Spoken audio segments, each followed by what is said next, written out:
ആ സംവിധാനത്തിലേക്ക് വരുന്നതിനെക്കുറിച്ച് WCCക്ക് അകത്ത് തന്നെ സംസാരം നടക്കുന്നുണ്ട്. ഇത് കോർഡിനേറ്റ് ചെയ്യുന്നതിനെക്കുറിച്ച് സംസാരിക്കുന്ന സമയത്തുമൊക്കെ ഇപ്പോൾ ലാലേട്ടനും മമ്മൂക്കയൊക്കെ ഇതിൻ്റെ പ്രതികരണങ്ങൾ നടത്തിയതിൽ ലാലേട്ടനാണ് മാധ്യമങ്ങൾക്ക് മുമ്പിൽ വന്ന് സംസാരിച്ചത്. പക്ഷേ ഈ സംസാരത്തിനകത്ത് വരുന്ന ക്ലാരിറ്റി ഇല്ലായ്മ, ഇല്ലെങ്കിൽ എന്താണ് ചെയ്യേണ്ടതിനെക്കുറിച്ചുള്ളൊരു ധാരണയില്ലായ്മ, അത്രയും പവർ പൊസിഷനിൽ നിൽക്കുന്ന എന്ന് നമ്മൾ കരുതുന്ന ഇതിനെയൊക്കെ നിയന്ത്രിക്കാൻ, ഇല്ലെങ്കിൽ ലാലേട്ടൻ തന്നെ അമ്മയിൽ വന്നിരുന്നു കഴിഞ്ഞാൽ അതിന് സംഘടിത രൂപം വരും. കാരണം അതിന് ചുറ്റും ആൾക്കാർ വന്ന് കൂടും. അതാണ് ആ ഒരു പൊസിഷൻ്റെയും ആ സ്റ്റാർഡത്തിൻ്റെയും ഗുണമെന്ന് പറയുന്നത്. ആ ഗുണം വെച്ചിട്ട് രണ്ടുപേർക്കും പ്രതികരിക്കാവുന്ന സ്ഥലങ്ങളിൽ അത്ര നന്നായിട്ട് പ്രതികരിച്ചിട്ടില്ല എന്നുള്ളൊരു അഭിപ്രായം പൊതുസമൂഹത്തിനുണ്ട്. അതിനെ എങ്ങനെയാണ് അഡ്രസ്സ് ചെയ്യുന്നത്? തീർച്ചയായിട്ടും അതിനോട് ഞാനും പൂർണ്ണമായും യോജിക്കുന്നു. അവർ വളരെ ശക്തമായിട്ട്, അതായത് അത്രയും സ്വാധീനമുള്ള ഈ മേഖലയെ ഭരിക്കുന്നവരാണ് എന്ന് തന്നെ ഞാൻ പറയും. അവർ വിചാരിച്ചിരുന്നെങ്കിൽ തീർച്ചയായിട്ടും ഒരുപാട് വിഷയങ്ങൾ വളരെ ഭംഗിയായിട്ട് അവർക്ക് തീർക്കാൻ സാധിക്കുമായിരുന്നു. അത് അവരുടെ ഭാഗത്ത് നിന്നുണ്ടായ വീഴ്ച തന്നെയാണ്. ഇത് പലപ്പോഴും ഞാൻ പല വിഷയത്തിലും ശ്രദ്ധിച്ചിട്ടുണ്ട്. അഭിപ്രായം നമുക്ക് ഓരോരുത്തർക്കും സാമൂഹിക വിഷയത്തിൽ ഒരല്പം പ്രതിബദ്ധത വേണം എന്ന് പറയുന്ന ഒരാളാണ്. ഇപ്പോൾ ഞാനൊക്കെ ഓരോ ചർച്ചയിൽ പോയിരിക്കുമ്പോൾ പലരും ഇവർക്ക് വേറെ പണിയൊന്നുമില്ല, ഇവരെന്തിനാ, അതെന്താ ഈ സമൂഹത്തിൽ നടക്കുന്ന വിഷയത്തിൽ എനിക്ക് സംസാരിച്ചുകൂടെ, ഞാൻ സംസാരിക്കും എന്ന് ഞാൻ പറയുന്ന ഒരാളാണ്.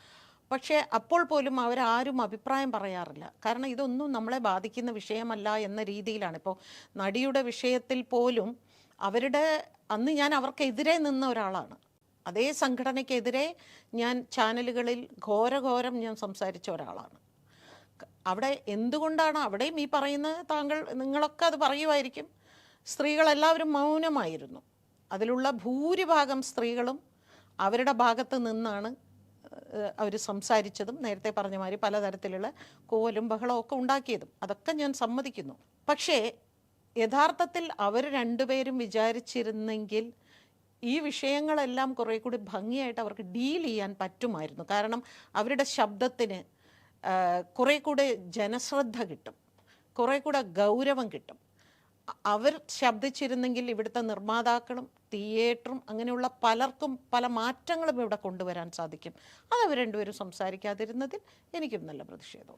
ബാക്കിയുള്ളത് ഇപ്പോൾ ഫെഫ്കയുടെ ഭാഗത്ത് നിന്ന് ആദ്യം വന്ന ഹേമ കമ്മിറ്റി റിപ്പോർട്ട് വന്ന സമയത്ത് ഉണ്ടാക്കേണ്ട അഭിപ്രായ രൂപീകരണത്തെക്കുറിച്ച് ഇറക്കിയ കുറിപ്പിൽ പറയുന്ന വിഷയത്തിൽ ഒന്നെന്ന് പറയുന്നത്, ഇത് എത്ര പേരാണ് നമ്മുടെ സംഘടനയിൽ നിന്ന് ഹേമ കമ്മിറ്റിയിൽ പോയി സംസാരിച്ചത്, ഈ വിവരങ്ങൾ നമ്മൾ കൃത്യമായിട്ട് കളക്ട് ചെയ്യണം. ഈ വിവരങ്ങൾ കളക്ട് ചെയ്യണമെന്ന് പറയുമ്പോൾ ഒരു സംഘടന ഇതിനെക്കുറിച്ച് ആ സമയത്ത് സംസാരിക്കുമ്പോൾ, അതായത് റിപ്പോർട്ട് പുറത്തു വന്നതിന് ശേഷം സംസാരിക്കുമ്പോൾ, ഇത് ആ ഡാറ്റ ഉപയോഗിക്കപ്പെടുന്നത് പിന്നീട് ഈ ഹേമ കമ്മിറ്റിയുടെ ആധികാരികതയോ അല്ലെങ്കിൽ ഹേമ കമ്മിറ്റിയുടെ ദൗർബല്യമോ ഒക്കെ കാണിക്കാൻ വേണ്ടിയിട്ടാണ്.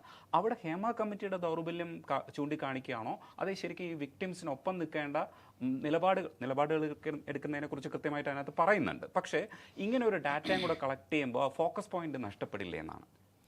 അല്ല, ഫെഫ്ക വിക്ടിംസിൻ്റെ കൂടെ നിന്നിട്ടില്ല എന്നൊന്നും പറയാൻ പറ്റില്ല. കാരണം വിക്ടിംസിന് എതിരായിട്ടൊന്നും പറഞ്ഞിട്ടില്ല, അക്യൂസ്ഡിനെ സപ്പോർട്ട് ചെയ്തും ഒന്നും പറഞ്ഞിട്ടില്ല, നിശബ്ദമായിരുന്നു എന്നതാണ്. പിന്നെ ഞാൻ ഈ പറയുന്ന മാതിരി അതിൻ്റെ കമ്മിറ്റിയിൽ ഒരു മെമ്പറാണെങ്കിൽ തീർച്ചയായിട്ടും എന്താണ് അവിടെ മീറ്റിങ്ങിൽ സംസാരിക്കുന്നതെന്ന് എനിക്കറിയാൻ സാധിക്കും.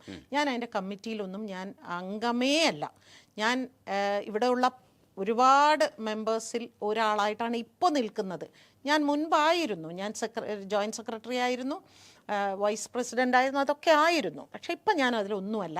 അതുകൊണ്ട് തന്നെ എന്താണ് അതിനുശേഷം ഒരു ജനറൽ ബോഡിയോ അല്ലെങ്കിൽ ജനറൽ കൗൺസിലാണ് അവിടെ പൊതുവെ. ജനറൽ ബോഡി ഇമ്പോസിബിളാണ്. കാരണം 7000 തൊഴിലാളികളെയും കൂടെ നിർത്തി മാത്രമേ ഒരു ജനറൽ ബോഡി ഫെഫ്കയ്ക്ക് സംഘടിക്കാൻ പറ്റൂ. അത് ജനറൽ കൗൺസിലാണ്. അപ്പോൾ ജനറൽ കൗൺസിലിലും ഞാൻ മെമ്പറല്ല. അതുകൊണ്ട് തന്നെ ജനറൽ കൗൺസിലിൽ എന്താണ് സംഭവിച്ചതെന്നും എനിക്കറിയില്ല. അതിൻ്റെ ഭാരവാഹികൾ പറയേണ്ട ഉത്തരമാണ്. പക്ഷേ അതിനോട് ഒപ്പം ചേർക്കേണ്ട ആഷിഖ് അബു പറഞ്ഞ കമൻറ്റും ഫെഫ്കയെക്കുറിച്ച് കമൻറ്റും പറഞ്ഞു. ആഷിഖ് അബുവിനെതിരെ തിരിച്ചു പറഞ്ഞത് ഇയാൾ ഇന്ന ഗ്യാങ്ങുകളിലുള്ളതാണ്. എന്നിട്ട് ആഷിഖ് അബു അവസാനം പറഞ്ഞു, ഞാൻ ഒരു മട്ടാഞ്ചേരി ഗ്യാങ്ങിൽ നിന്നുള്ള ഒരാളല്ല, ഇല്ലെങ്കിൽ ഡ്രഗ് ഗ്യാങ്ങിൽ ഞങ്ങളെ പെടുത്തരുത് എന്നുള്ള അർത്ഥത്തിൽ റീമയും പിന്നീട് സംസാരിക്കുകയൊക്കെ ചെയ്തിട്ടുണ്ടായിരുന്നു. ഈ വിഷയത്തിൽ ഡ്രഗ് മാഫിയയെക്കുറിച്ചോ ഇല്ലെങ്കിൽ ഡ്രഗിൻ്റെ ഒരു സ്വാധീനത്തെക്കുറിച്ചോ മലയാള സിനിമയെക്കുറിച്ച് കുറച്ച് കാലമായിട്ട് സംസാരിക്കുന്നുണ്ട്. ഇത് ഏതെങ്കിലും തരത്തിലുള്ള വെറും ആക്ഷേപങ്ങളാണോ, ഏതെങ്കിലും ഗ്രൂപ്പിനെ തകർക്കാൻ വേണ്ടിയിട്ടുള്ള ആക്ഷേപങ്ങളാണോ? ഇതിൻ്റെ ഉള്ളെന്താണ്, ശരിക്കും ഉള്ളിൽ എന്താണ് സംഭവിക്കണേ? നിർമ്മാതാക്കളുടെ ഭാഗത്ത് നിന്ന് പലപ്പോഴും ഇരുന്ന് സംസാരിക്കുന്നതാണ് ഞാൻ കേട്ടിട്ടുള്ളത്.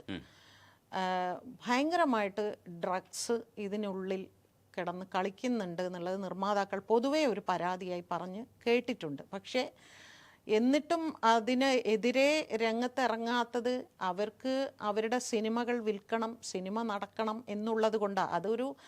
ഒരു ഗൗരവമായിട്ട് പലപ്പോഴും പലരും എടുക്കാത്തതിൻ്റെ ഒരു ഭവിഷ്യത്ത് തന്നെയാണ്. അത് ഉണ്ട് എന്നുള്ളതിൽ 100% അത് ഉള്ള കാര്യം തന്നെയാണ്. അതില്ലെന്ന് പറഞ്ഞാൽ സമ്മതിക്കുമെന്ന്. ഉള്ളിൽ നിൽക്കുന്നവർക്കാണ് ഇത് പറയാൻ കഴിയുക. ഇപ്പോൾ ഭാഗ്യലക്ഷ്മിക്ക് അതെങ്ങനെയാണ് ഫീൽ ചെയ്തതെന്ന് പറയാവോ?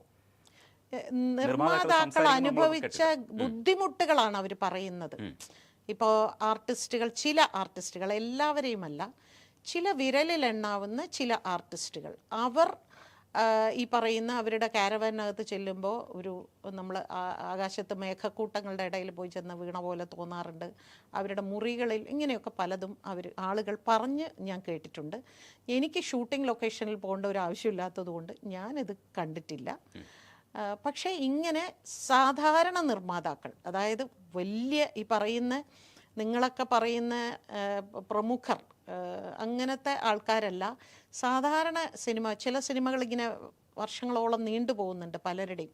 അപ്പോൾ അവർ പറയുന്നത് ഞാൻ കേട്ടിട്ടുണ്ട്. അത്രേ എനിക്കറിയാവുള്ളൂ. ഇപ്പോൾ രാധിക മാം പറഞ്ഞ വെളിപ്പെടുത്തലിനെ എതിർത്ത് സംസാരിച്ചിരുന്നു. അവർ ആ സമയത്ത് പ്രതികരിക്കേണ്ടതിന് പകരം ഇപ്പോൾ പറയുന്നതിൽ കാര്യമില്ല, ഇത്രയും പവർഫുള്ളായിട്ടുള്ള ഒരു ആൾ അങ്ങനെയാണോ പ്രതികരിക്കേണ്ടതെന്ന് ചോദിക്കുന്നുണ്ട്. ഈ പ്രതികരണത്തിന് ഓരോരോ സ്വഭാവങ്ങൾ ഇപ്പം വരുന്ന വെളിപ്പെടുത്തലുകളിൽ പലതും മെരിറ്റ് നഷ്ടപ്പെടുത്തുന്ന വെളിപ്പെടുത്തൽ പോലും പുറത്തു വരുന്നുണ്ട്. ഇതെല്ലാം കൂടെ ചേർന്നുണ്ടാക്കുന്ന ഈ ഒരു ഡാമേജ് ഉണ്ട്. ഈ ഡാമേജ് എങ്ങനെ ശരിക്കും ഫോക്കസ് ചെയ്യുമെന്നാണ് വിശ്വസിക്കുന്നത്? ഈ ഡാമേജ് ഏറ്റവും അധികം ബാധിക്കുന്നത് സ്ത്രീകളെ തന്നെയാണ്. ഇത് വേറെ ആരെയും ഒന്നും ബാധിക്കുന്നില്ല. ഇവിടെ ഈ ഹേമ കമ്മിറ്റി റിപ്പോർട്ട് പുറത്തു വന്നതോടുകൂടി ഏറ്റവും അധികം ഡാമേജ് സംഭവിച്ചിരിക്കുന്നത് ഈ മേഖലയിൽ പ്രവർത്തിക്കുന്ന സ്ത്രീകൾക്കാണ്.